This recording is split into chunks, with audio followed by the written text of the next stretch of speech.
pada hari Sabtu kemarin, bahwa sepanjang bulan ini kita akan banyak bicara soal ucapan syukur, bagaimana Tuhan sudah menolong kita sepanjang tahun ini. Bahkan saya percaya meskipun dalam waktu 24 jam kita sepertinya sulit gitu untuk melihat pertolongan Tuhan.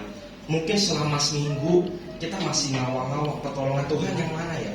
Tapi saya percaya Bapak Ibu, selama setahun ini minimal ada satu pertolongan Tuhan yang nyata buat kehidupan kita.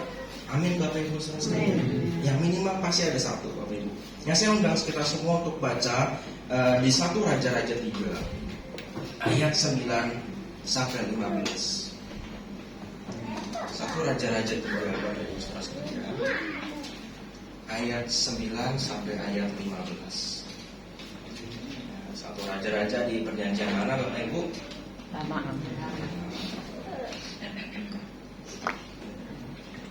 1 Raja-Raja 3 ayat 9 sampai 15. Saya akan bacakan buat kita semua.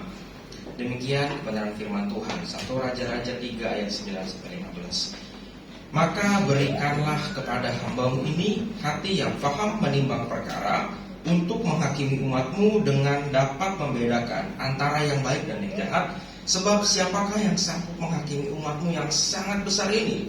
Lalu adalah baik di mata Tuhan bahwa Salomo meminta hal yang demikian.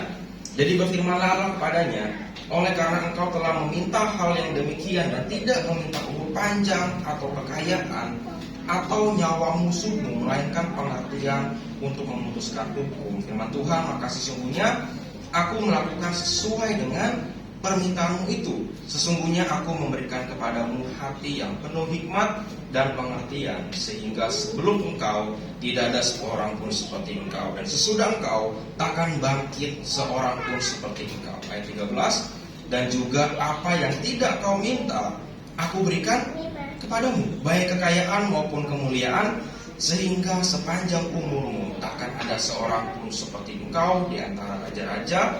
Dan jika engkau hidup menurut jalan yang kutunjukkan dan tetap mengikuti segala ketetapan dan perintahku sama seperti ayahmu Daud, maka aku akan memperpanjang umurmu. Ayat 15. Lalu terjagalah Salomo, ternyata ia bermimpi.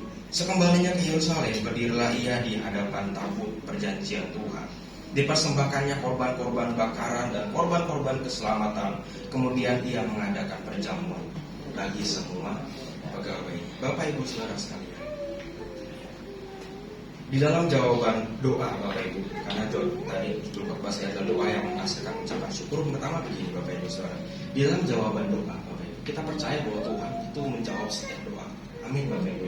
Tuhan itu selalu menjawab setiap doa. Jadi yang pertama begini Bapak Ibu Saudara sekalian, ya, di dalam jawaban iyanya Tuhan, artinya Tuhan bisa menjawab saat itu juga, atau menginginkan suatu proses sampai jawaban doa itu terjadi. Jadi jawaban Tuhan ketika Tuhan bilang, iya aku jawab doa engkau, adalah ketika saat itu juga kita minta lalu Tuhan jawab, ya. Baik itu hikmat, baik itu kekayaan, baik itu umur panjang, kesehatan, apapun yang kita minta, kalau sampai hari ini Tuhan sudah kabulkan, artinya itu jawaban Tuhan yang instan. Lalu yang kedua, jawaban iyanya Tuhan adalah ketika Tuhan mengizinkan satu proses, ya, sampai jawaban doa itu terjadi.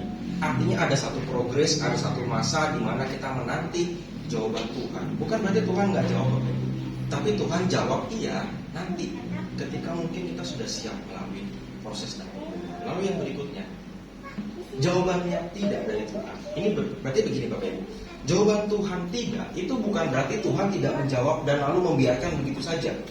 Ya, bukan berarti Tuhan jawab enggak, saya nggak jawab doamu, lalu Tuhan tinggal begitu aja. Enggak. Tetapi kadang Tuhan memberikan jawaban lain yang lebih baik. Saya garis bawahi di sini Bapak Ibu. Kadang Tuhan memberikan jawaban lain yang lebih baik di luar keinginan kita. Kadang-kadang kita berdoa untuk kesehatan, tapi Tuhan kasih sakit Bapak Ibu. Bukan berarti justru Tuhan tidak menjawab doa kita, tapi ada satu jawaban Tuhan di mana Tuhan mau jawab sesuatu yang lebih baik dari apa yang sekedar kita pernah doakan. Ya. Makanya Bapak Ibu Saudara, nanti saya bahas di tengah itu. Ada kadang-kadang kita nggak sadar bahwa sebetulnya kita hidup di dunia ini Bapak Ibu, selama kita hidup. Saya mau bilang begini, saya jamin Bapak Ibu ya, saya meskipun kita di sini banyaknya senior gitu, mungkin Om Berta punya kesaksian hidup yang bisa menguatkan gitu Bapak Ibu, bahwa di dalam kehidupan kita sebagai manusia pasti lebih banyak jawaban tidaknya Tuhan daripada jawaban iya Tuhan. Betul ya Bapak Ibu? Selalu lebih banyak jawaban Tuhan yang lain. Ya, selalu, saya bisa pastikan. Kita doanya A, tetapi Tuhan pasti akan jawab B, C, D, dan lain sebagainya Bapak Ibu. Karena Tuhan tahu mana yang lebih baik buat kita. Yang kita tahu adalah cuma bagaimana kita menyenangkan hati kita sendiri, menyenangkan hati sesama kita. Tapi kalau Tuhan udah jawab doa Bapak Ibu, siap-siap. Kalau kadang-kadang doanya itu gak sesuai sama keinginan kita. Ya, Bapak Ibu. Ada doa Bapak Ibu yang akan membawa kita untuk mengucap syukur dengan jawaban kita yang kita mau maupun yang tidak. Jadi ada beberapa doa memang ketika kita berdoa Bapak Ibu, itu memang tujuannya adalah Tuhan membawa kita untuk terus mengucap syukur. Ya, saya berdoa Bapak Ibu supaya Daniel ke depan akan melihat Tuhan ya. Kayaknya hari ini dia udah gak sabar. Dia bawa persembahan Bapak Ibu. Ayo silakan pemusik boleh maju. Ya, Bapak Ibu saudara sekalian. Jadi ada doa Bapak Ibu yang akan membawa kita untuk terus mengucap syukur. Contohnya apa Bapak Ibu? Doa Yabes. Doa Bapa kami, bahkan kalau di saudara kita seiman ya, tetapi berbeda cara beribadah, ada doa Salaria, doa Novena dan lain sebagainya Bapak Ibu. Jadi doa-doa tertentu memang akan membawa kita untuk terus mengucap syukur dengan jawaban yang kita mau maupun jawaban yang kita nggak mau. Tapi ada satu lagi Bapak Ibu, fakta menariknya begini. Ada juga doa yang justru membawa kita pada situasi yang tidak baik. Dengan situasi bersungguh-sungguh, tidak damai sejahtera, bahkan bisa mendatangkan celaka. Contohnya apa Bapak Ibu? Berdoa supaya kita tidak punya damai sejahtera. Oh saya berdoa supaya dia ditimpa sakit penyakit. Saya nggak mengerti terus itu ya. Biar nggak kena yang Pak Surya nih. Saya berdoa supaya dia terkena kutuk, terkena tulak. Bapak Ibu, kalau kita udah berdoa demikian, semangatnya membara. Ya. Kadang-kadang kita nggak bisa bedain semangat untuk memberkati orang atau semangat untuk menuntut orang begitu. Makanya saya pisahkan juga bahwa ada juga ternyata doa yang membawa kita pada situasi yang mendatangkan celaka. Tinggal tergantung bagaimana kita mau berdoa. Bapak Ibu saudara sekalian, pada pagi hari ini kita mau belajar bersama-sama Bapak Ibu. Ya. Bagaimana atau ciri-ciri doa yang menghasilkan ucapan syukur. Karena kita percaya, kita mau Bapak Ibu ya, saya mau kita semua untuk mengakhiri tahun ini dengan ucapan syukur ya, bukan dengan kesedihan. Makanya nanti tanggal 31 saya akan mengundang buat kita semua supaya kita setiap keluarga ya, boleh bersaksi tentang kebaikan Tuhan. Jadi sekeluarga itu hanya satu kesaksian Bapak Ibu ya. Kalau mau 2 kesaksian boleh, tapi di rumah aja, di share di grup WhatsApp gitu ya, kesaksiannya seperti apa kita baca. Saya persilakan gitu. Tapi memang khusus Bapak Ibu saudara sekalian, bagaimana supaya kita bisa mengungkapkan rasa syukur kita kepada Tuhan. Dan pada pagi hari ini kita akan belajar bersama-sama ciri-ciri doa yang menghasilkan ucapan syukur. Yang pertama begini Bapak Ibu, kita baca sama-sama yuk di ayat 9 sampai ayat 10. Saya akan bacakan buat kita semua karena saya melihat wajah-wajah yang belum ngantuk ya. Nanti kalau udah ngantuk siap-siap saya tunjuk untuk baca firman Tuhan ya. Jadi 1 Raja-Raja 3 ayat 9 sampai 10 demikian firman Tuhan. Maka berikanlah kepada hamba-Mu ini hati yang paham menimbang perkara untuk menghakimi umat-Mu dengan dapat membedakan antara yang baik dan yang jahat. Sebab siapakah yang sanggup menghakimi umat-Mu yang sangat besar ini? Kuncinya di ayat 10 Bapak Ibu. Lalu adalah baik di mata Tuhan bahwa Salomo meminta hal yang demikian. Bapak Ibu saudara sekalian, dalam kisah Raja Salomo ini Bapak Ibu, Salomo berdoa meminta hikmat dari Tuhan. Karena Salomo tahu Bapak Ibu, dia terbatas, dia tidak bisa memimpin banyaknya umat Israel. Nih, saya sedikit kasih fakta orang Israel Bapak Ibu ya.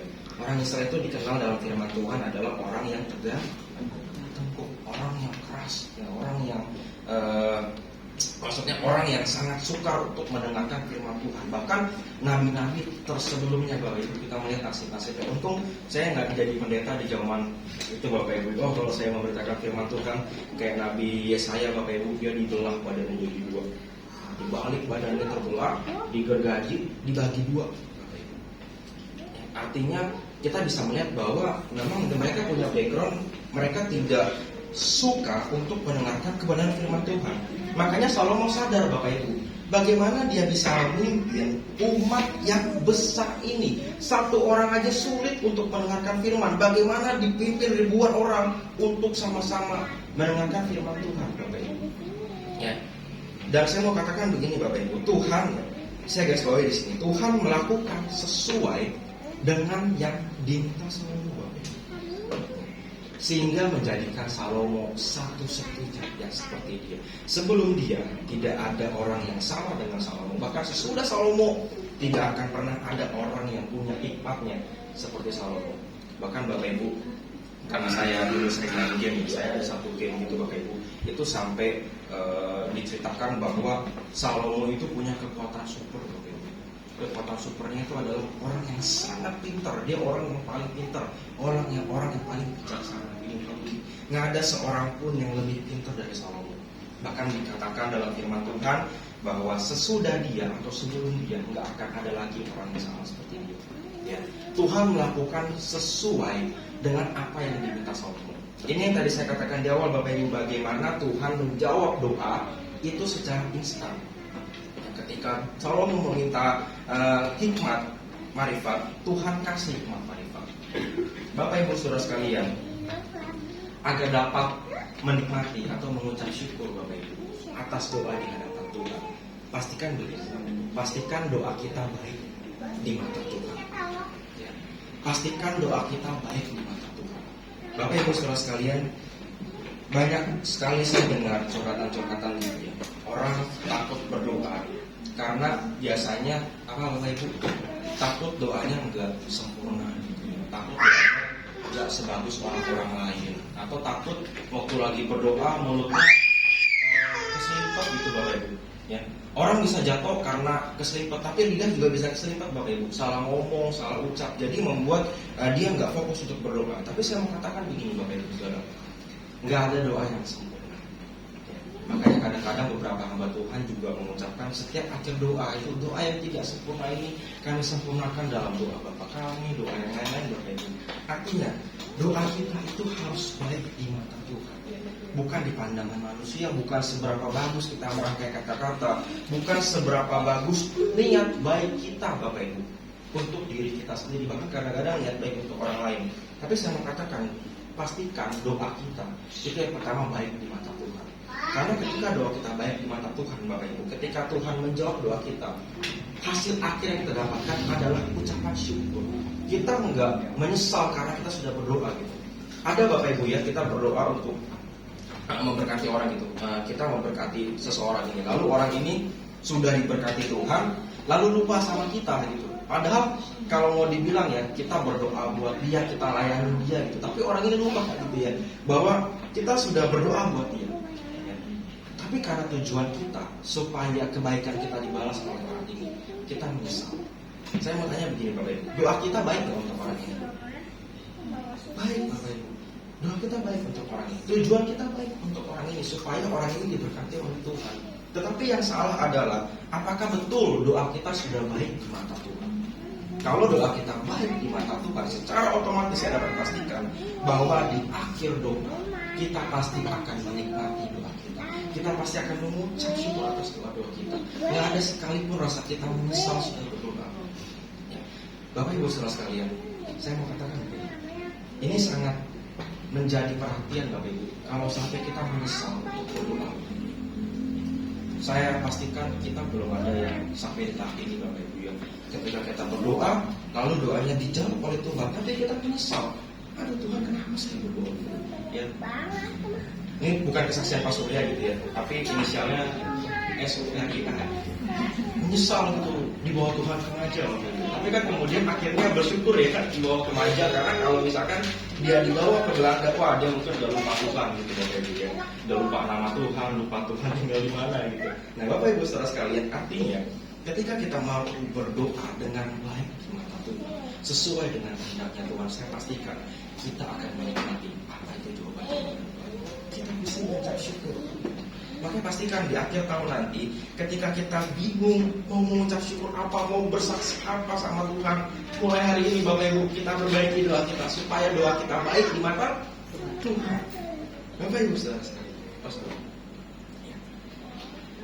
justru Bapak Ibu, saya mau bilang jawaban doa yang terbaik itu datang dari kelemahan kita.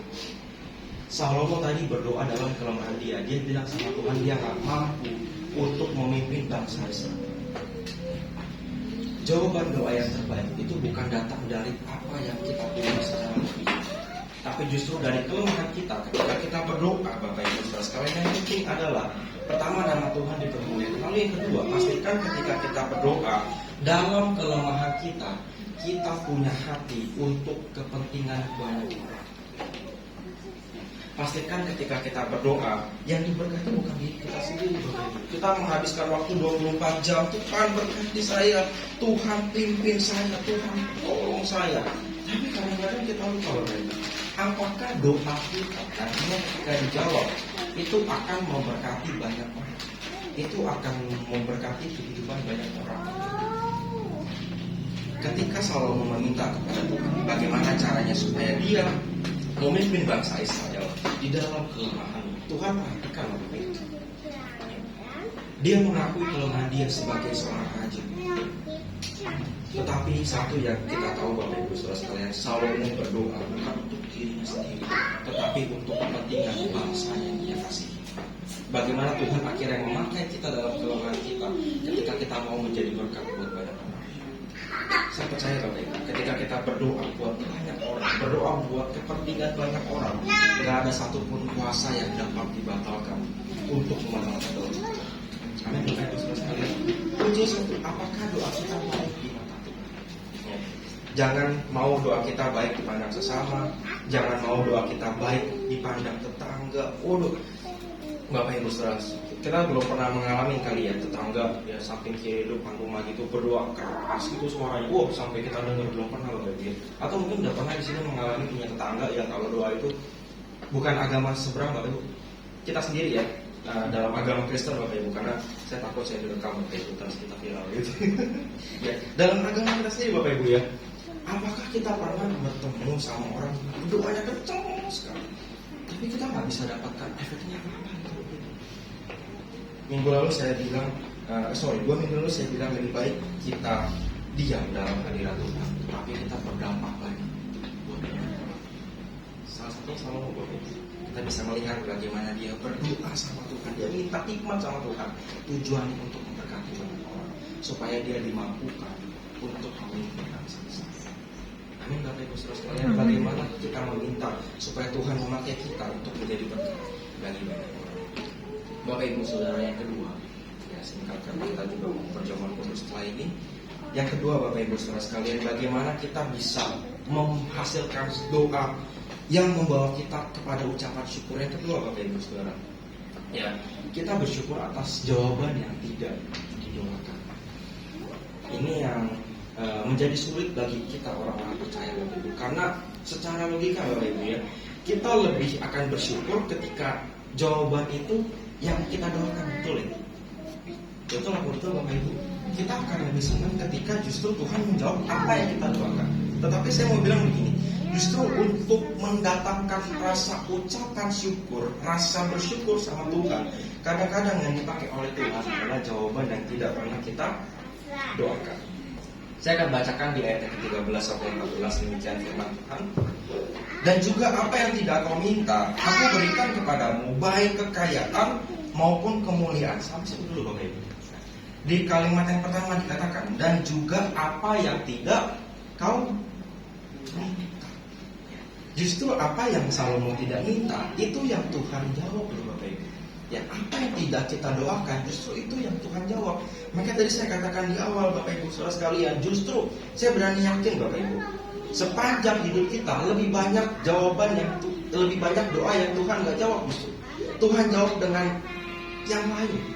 Saya yakin dan percaya Bapak Ibu ya, lebih banyak jawaban-jawaban lain yang Tuhan sediakan buat hidup kita. Bapak Ibu saudara sekalian, Raja Salomo nggak pernah meminta kekayaan ya. Raja Salomo nggak minta kemuliaan Bapak Ibu. Dia nggak minta untuk menjadi terkemuka atau terkenal dan menjadi satu-satunya di antara raja-raja, Bapak Ibu. Saya berani jamin kalau dia nggak punya hati untuk melayani Israel, pasti hal yang pertama dia minta adalah kekayaan. Bagaimana dia bisa membiayai pasukan tempur tanpa kekayaan gitu ya? Kalau dulu Pak Presiden Prabowo bilang ketika lagi debat gitu ya, ditanya anggaran segala macam, pasti lagi bercanda gitu ya, dia bilang dari mana duitnya, dari mana anggarannya, kalau nggak ada bagaimana kita mempertahankan bangsa Indonesia gitu ya. Saya percaya Bapak Ibu, kalau Raja Salomo pada waktu itu tidak benar-benar mengasihi bangsanya, tidak betul-betul mengasihi Tuhan, yang pertama dia pasti akan minta kekayaan. Makanya Tuhan tahu dia nggak minta itu dan Tuhan berikan kekayaan. Lalu Raja Salomo juga pasti akan minta kemuliaan, Bapak Ibu. Dia juga pasti akan minta menjadi terkemuka. Supaya apa? Supaya musuh-musuh yang mau menyerang bangsa Israel terlebih dahulu takut ketika mendengar nama Salomo. Ya. Tapi Salomo tahu Bapak Ibu, ini kuncinya. Salomo tahu bahwa kekayaan, kemuliaan, bahkan keterkenalan Bapak Ibu, itu adalah hak atau milik kepunyaan Tuhan. Ini kuncinya Bapak Ibu saudara sekalian. Jadi Tuhan akan menjawab apa yang sebenarnya tidak kita doakan. Kalau Bapak Ibu, kalau kita tahu bahwa segala sesuatunya adalah milik Tuhan. Ya. Apakah kita pernah minta kekayaan untuk diri kita Bapak Ibu? Nah, justru Tuhan kita adalah Tuhan yang kaya. Apakah kita pernah minta kemuliaan buat diri kita supaya kita dikenal orang, supaya kita disanjung-sanjung oleh orang Bapak Ibu? Jangan salah. Justru Tuhan kita lah Tuhan yang layak untuk disanjung. Tuhan kita adalah Tuhan yang layak untuk dikenal, bukan kita.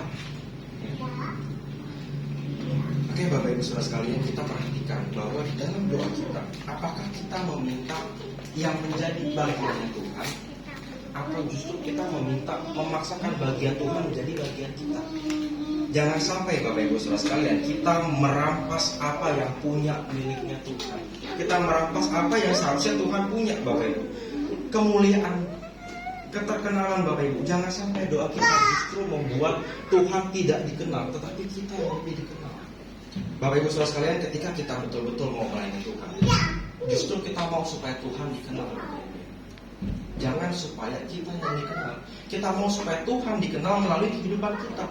Ya, Om Alisa berjualan bukan supaya Om Alisa terkenal di matanya enggak, tapi supaya nama Tuhan dipermuliakan melalui kehidupan Om Alisa. Ya, bertemu dengan pelanggan, ya, dan juga Tante Non itu pada waktu bekerja ya, bukan supaya Tante Non dikenal sebagai saya orang pemerintah, kemana-mana pakai label saya orang pemerintah, enggak. Justru karena Tante Non pengen Tuhan dikenal melalui pengabdian Tante Non pada negara. Dimanapun kita berada Bapak Ibu, pastikan bahwa Tuhan yang lebih dikenal daripada kita. Amin Bapak Ibu saudara sekalian. Jadikanlah kita cerminan Tuhan dalam hidup orang lain. Dan sering Bapak Ibu enggak kita sadari bahwa sebenarnya kita sedang diajarkan Tuhan untuk lebih mengucap syukur atas jawaban-jawaban yang kadang enggak pernah kita doakan. Tuhan sedang ajarin kita Bapak Ibu. Ya. Saya juga sering bilang Bapak Ibu, senior-seniornya kita, setua-tua kita, di mata Tuhan kita masih anak-anak. Makanya sekarang kita panggil dia dengan sebutan Bapak, Abba, Bapak. Ini aku anak. Artinya Bapak Ibu, sebagai anak, setiap hari kita semakin diajar oleh Tuhan. Bukan dihajar Bapak Ibu, diajar. Ya kalau dihajar beda. Memang kadang-kadang Tuhan ajar kita kalau anak kita awan gitu ya. Dikasih tahu kalau menurut pasti adalah waktunya Tuhan akan menghajar gitu. Tapi lebih daripada itu, Tuhan mau mengajarkan kita bahwa sebetulnya untuk bisa lebih mengucap syukur, kadang-kadang Tuhan perhadapkan kita dengan situasi yang kita nggak inginkan. Ya. Saya sering Bapak Ibu dengar kisah orang-orang yang berdoa buat segala sesuatu, tapi ternyata Tuhan jawab lain gitu. Ya, saya cuma ingatkan tetap beriman sama Tuhan, tetap percaya pasti ada maksud Tuhan yang baik. Sekarang kita nggak bisa melihat, pastilah Bapak Ibu kita nggak bisa melihat sekarang gitu ya. Karena kita manusia pasti akan melihat sesuatu dari sudut pandang kita. Tetapi kalau kita sudah bisa melewati itu semua, saya percaya ada sesuatu yang indah yang Tuhan izinkan terjadi buat hidup kita. Makanya Tuhan sedang mengajarkan kita Bapak Ibu, bagaimana kita bisa mengucap syukur atas jawaban yang kita nggak pernah harapkan. Dan bukti kasih Tuhan Bapak Ibu ini perhatikan baik-baik. Bukti kasih Tuhan adalah tetap menyediakan yang terbaik sekalipun kita menganggap jawaban Tuhan bukan yang terbaik. Kita suka beranggapan bahwa jawaban Tuhan bukan yang terbaik. Tuhan, saya butuh ini kok, kirim ini bukan yang terbaik buat saya. Mungkin ini yang terbaik buat orang lain. Mungkin ini yang terbaik buat dia. Mungkin ini yang terbaik buat tetangga saya. Mungkin ini yang terbaik buat dia, Tuhan. Tapi ini bukan yang terbaik buat saya. Kita sering protes sama Tuhan seperti itu. Tapi saya ingatkan kepada kita sekali lagi bahwa kasih Tuhan begitu nyata buat kita. Bukti kasihnya adalah tetap dia melakukan yang terbaik meskipun kadang-kadang kita menganggap itu gak yang terbaik. Bapak Ibu, saya mau tanya begini. Ketika kita sudah melakukan yang terbaik, Bapak Ibu, lalu orang nilai kita, aduh kayaknya kamu kerjanya asal-asalan deh. Tapi dalam hati kita sudah melakukan yang terbaik, Bapak Ibu. Sedih gak? Sedih sih masih mending. Wah, ada yang marah, Bapak Ibu. Enak aja, lu aja kerja dengan gua udah kerjain begini, protes. Ya Bapak Ibu, ya.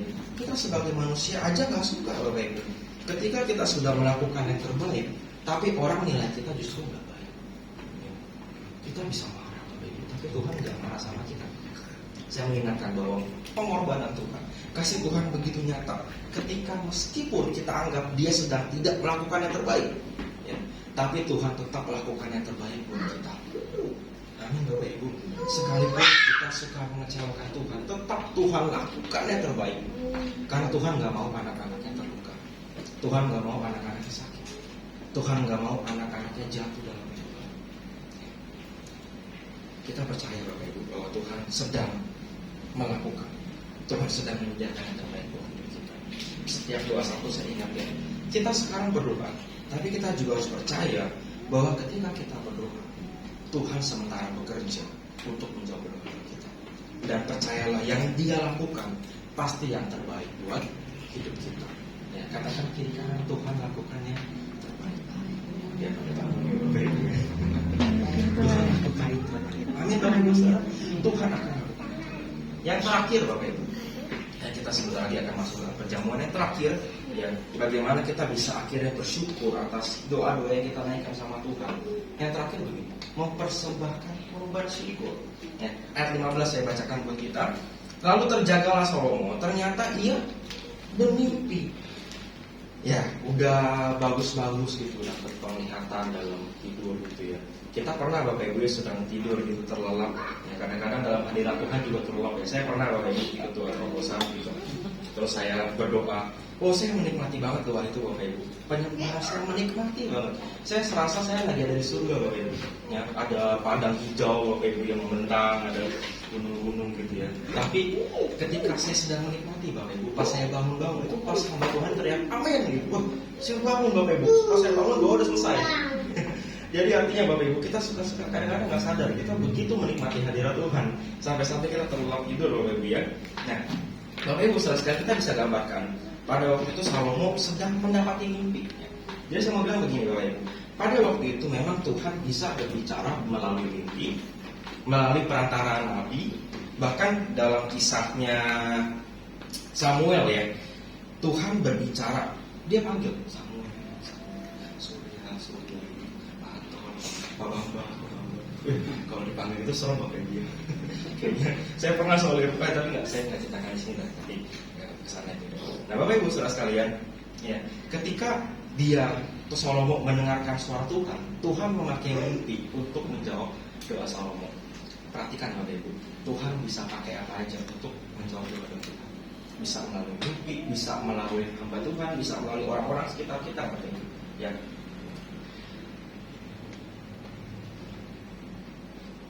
Bapak Ibu saudara sekalian, Salomo tetap mempersembahkan ya korban bakaran. Bisa dibantu mungkin di slide ini, mungkin baterainya sudah habis ya. Salomo tetap mempersembahkan korban bakaran dan keselamatan meskipun perjumpaannya dengan Tuhan hanya melalui mimpi ya. Kalau orang zaman sekarang bisa bilang, lah mimpi doang gitu, bangun dari tidur, gitu ya. Kalau zaman sekarang Bapak Ibu. Tapi kalau orang zaman dulu enggak, mimpi itu benar-benar bisa ditafsirkan secara mendalam.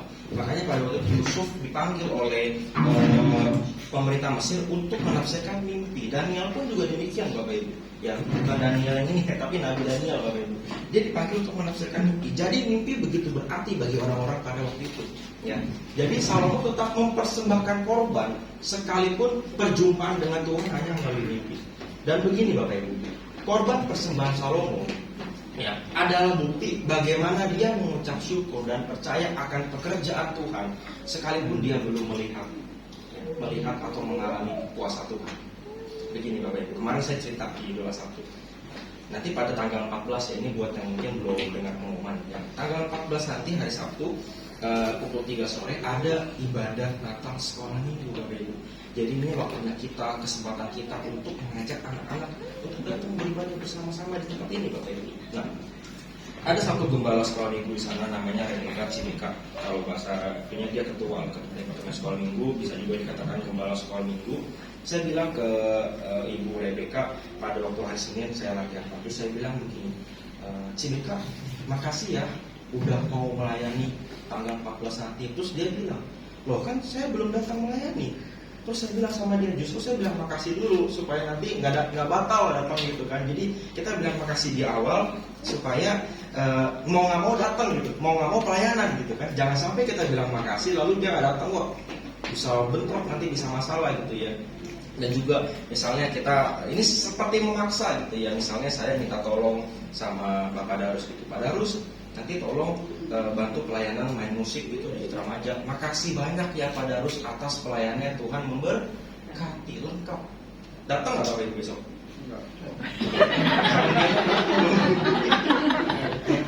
Pasti datang gitu, karena kita udah bilang makasih ya, kita udah bilang pokoknya lengkap gitu ya.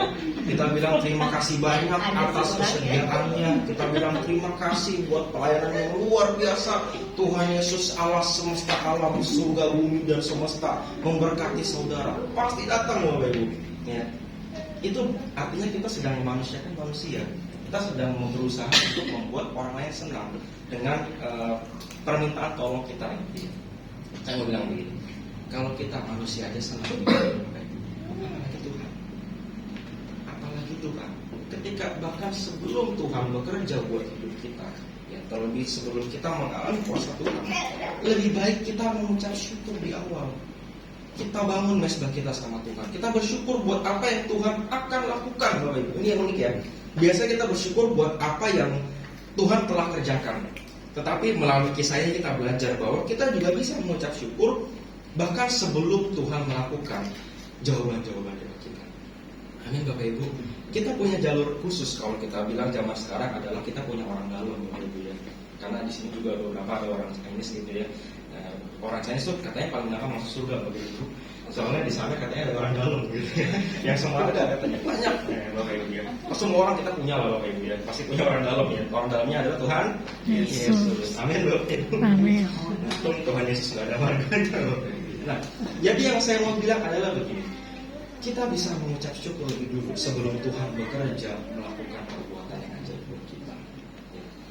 Hal tersulit Bapak Ibu bukan ketika kita menerima jawaban yang sesuai dengan doa kita, tapi bagaimana kita tetap bersyukur dalam masa-masa penantian kita. Ya. Menunggu itu pasti sulit gitu Bapak Ibu. Tetapi lebih sulit adalah bagaimana kita tetap mau berharap sama Tuhan dalam masa penantian kita. Sekalipun kita belum menerima jawaban Tuhan, percayalah bahwa Tuhan sementara bekerja melakukan mujizat. Amin Bapak Ibu. Percayalah bahwa Tuhan sementara sedang mempersiapkan mujizat yang besar untuk kita. Dia sedang mempersiapkan sesuatu yang begitu indah supaya kita bisa nikmati bersama-sama dengan Tuhan. Tuhan tahu mungkin sekarang Tuhan belum jawab doamu, karena mungkin Tuhan tahu kita belum siap untuk terima jawaban Tuhan. Tapi percayalah Bapak Ibu, ketika kita sudah siap menerima jawaban Tuhan, sedetik Tuhan juga siap. Tergantung bagaimana kita siap untuk menerima jawaban Tuhan buat hidup kita. Ya, makanya Bapak Ibu saudara sekalian, di akhir ya, saya mau katakan begini dalam firman Tuhan 1 Raja-Raja 3 ayat 28. ketika seluruh orang Israel mendengar keputusan hukum yang diberikan raja, maka takutlah mereka kepada raja. Sebab mereka ini musuh-musuh orang Israel. Mereka ini adalah orang-orang Israel pada waktu itu yang melihat bagaimana Salomo bisa memecahkan masalah, bagaimana dua orang perempuan punya anak, yang satu meninggal, yang satu masih hidup, dan akhirnya diperebutkan anak itu ya. Kemudian Salomo menunjukkan hikmat dia di situ. Makanya di sini orang-orang pada waktu itu takjub dan dikatakan bahwa Bapak Ibu yang saya garis bawahi, hikmat daripada Allah ada dalam hatinya untuk melakukan keadilan. Jadi tujuan kita untuk dijawab doa oleh Tuhan, pastikan Bapak Ibu, pastikan orang nggak lihat kitanya, tetapi pastikan orang-orang melihat bahwa jawaban Tuhan, kebaikan Tuhan, hikmat Tuhan ada dalam hati kita, ada dalam hidup kita. Pastikan ketika Tuhan menjawab doa kita, orang lain diberkati lewat doa kita. Amin Bapak Ibu saudara sekalian. Pada pagi hari ini kita belajar bahwa untuk bisa mengucap syukur saat Tuhan, kita pastikan bahwa doa kita itu benar dan baik di mata Tuhan. Yang kedua, bagaimana kita bisa bersyukur atas jawaban yang tidak pernah kita doakan. Dan yang terakhir Bapak Ibu, bagaimana kita belajar untuk mempersembahkan korban syukur, membangun Yesus di hadapan Tuhan, bahkan sebelum Tuhan jawab doa-doa kita. Amin Bapak Ibu saudara sekalian. Mari pada pagi hari ini kita tundukkan kepala kita di hadapan Tuhan. Kita mau merenungi kebenaran firman Tuhan. Kita mau sama-sama yakin dan percaya bahwa Tuhan mendengarkan doa-doa kita, dan kita akan mengucap syukur atas setiap kebaikan Tuhan.